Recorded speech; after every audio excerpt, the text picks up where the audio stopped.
Good afternoon, good night, good morning. Whenever you're watching this, I want to thank everybody for tuning into the channel. Uh, this is more of a video, basically, for me, something that I've been thinking of, something I've been thinking about for a little while, and it's kind of been on just my mind about it, and it's kind of snuck up on me actually. But I recently completed my journal, one of my journals, and it got me thinking, what does it mean to complete a journal? Because I had never really thought about like the completion aspect of a journal, because I've had journals that like I've completed, but I've had journals that like I've just stopped using like towards the end and never like fully wrote from cover to cover. And this particular one that I finished is my Rhodia notebook. My Rhodia web notebook is the chocolate brown one that I've had since 2019. And it made me think, like, what are some things that, like, what does it mean to complete a notebook? Like, how does that make me feel? Like having it's it's very final, right? Like, it's very final in the aspect of like it's done. Like, every page in here has ink on it, and like this is it. Like, there's nothing. I mean, like, you can always add to it, right? But it's like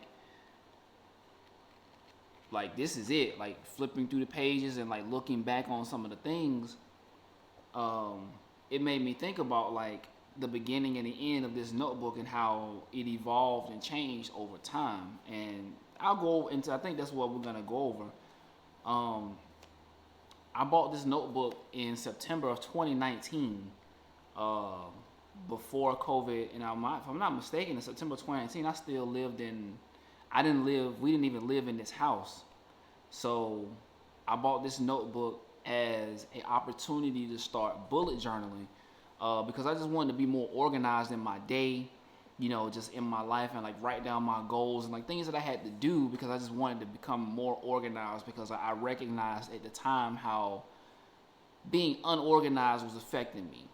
And so I was looking for a way to become more organized, and I tried bullet journaling. And I think I got like 2 months into bullet journaling, right?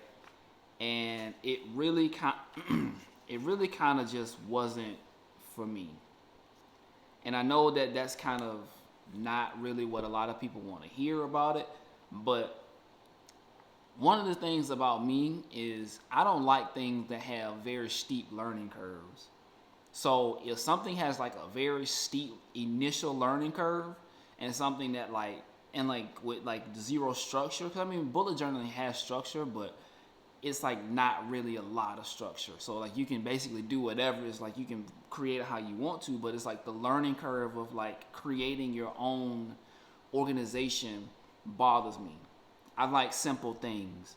I like Milanote, right? Where it's like, all right, right click, note, type up my note, boom, drag and drop the picture. You know what I'm saying? Like, it's simple. Like, I like Milanote because it's super simple, right? But I digress. So in the beginning, I was trying to bullet journal, and it worked out a little bit. Like, I managed to get, like, this is of October of 2019, the calendar, and then I have a calendar from September, and I have like, like the table of contents on how I wanted to do it, and it just like had like goals and things like that. But what I didn't like about bullet journaling was like the daily part of it, right? Because, and then there was no reminder either, so like it just became too cumbersome for me. Like, I didn't always like writing the calendar down, or like sitting down on Sundays and being like, oh, this is what we got to do for the week, blah blah blah. And like having to continuously write the same things over and over. So like I gave up on it. It was too much. It wasn't for me. And so one of the things that like I switched up doing, I ended up switching over to more of a digital, calendar, using the calendar app on my phone, which I'm recording this video on as well. And that ended up working out better for me as far as organization. But what it meant for this particular notebook was that like it took on more of a idea, or more of uh, what do you call those boards? Like a I don't know, the boards are like, more like a post board, right? Where like you put like post-it notes on it, you put like thumbtacks and things like that. It turned into something more like that for me. Because that's what things that like I could just be like, all right, cool, this is what I want to do. Write it down, or this is the idea I have, and just write it down, or like these are the things that I need. Like I have like dimensions in here for some of the things that like I was like building at the time, some sketches and stuff like that. It just became just like a general jack of all trades notebook. And it had like story ideas, chapters from when I was writing. It has like writing samples in it. So it just ended up turning into something else, right? And I personally like the way it turned out because it became one of those things where like I didn't necessarily have to have. I wasn't so structured in how I used this notebook. And I know that like I harp on structure, but for this, it was one of those things where like the sporadic shower ideas, the sporadic like quotes that I would see from things I wanted to remember or just write down, some of the things I just wanted to do and to accomplish, like just some random goals and stuff that I wanted to do and come back to later. Like that's what this turned into. And I think that for me, that worked out very well. And I thoroughly enjoyed that. But this notebook ending snuck up on me because I didn't necessarily see it coming. Because this notebook stays buried in the pile of notebooks and the pile of things that I carry in my backpack. And it kind of bothered me when I got to the end because I was like, I'm finished. And it's like, where do we go from here?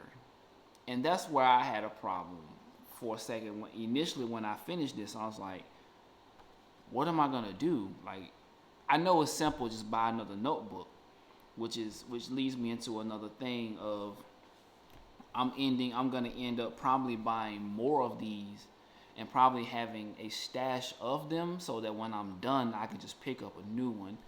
But what got my attention was like when I was going back through it and like looking back at some of the things, I have some goals in here that I wanted to accomplish.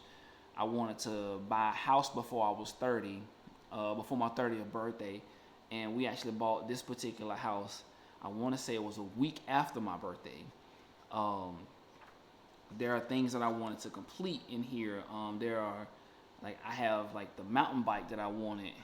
I had the road bike I wanted to build. I have some video ideas. I actually have this particular video idea in here from like 2021. Just anticipating the the impending doom of like completing the notebook. So like this was in here. I have ideas and things like that from when it was COVID and like I was stressing out and stuff like that. I have video ideas from things that I've created, videos I've created in here. Here's one where it was a Twisby Eco Tea review, which I did. The transparent blue video, which is what I did. The VAC 700 video, posted. Pen collection, ink check, did that too.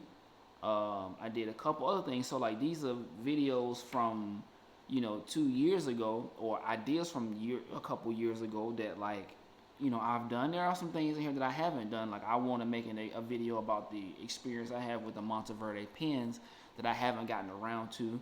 Some of my favorite nib sizes. I have a video. I have something that I've been holding on to for a while. I've managed to get a few years ago. I acquired a artist who passed away.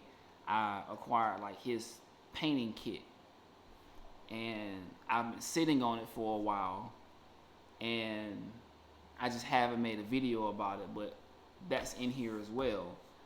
But I said all that to say this,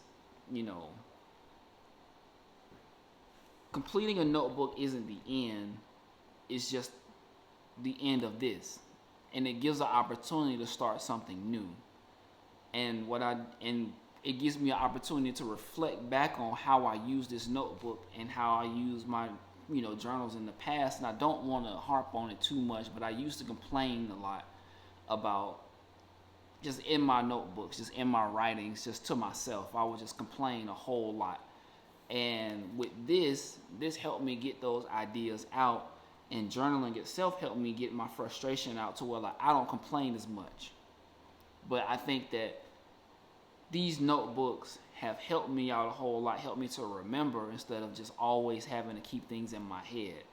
So it's not the end, it's the end of this, and it's the start of something new. But I'll always keep this and always reference back to this. And I'll reference back to all of the notebooks that I have. And I just wanted to share that with you guys.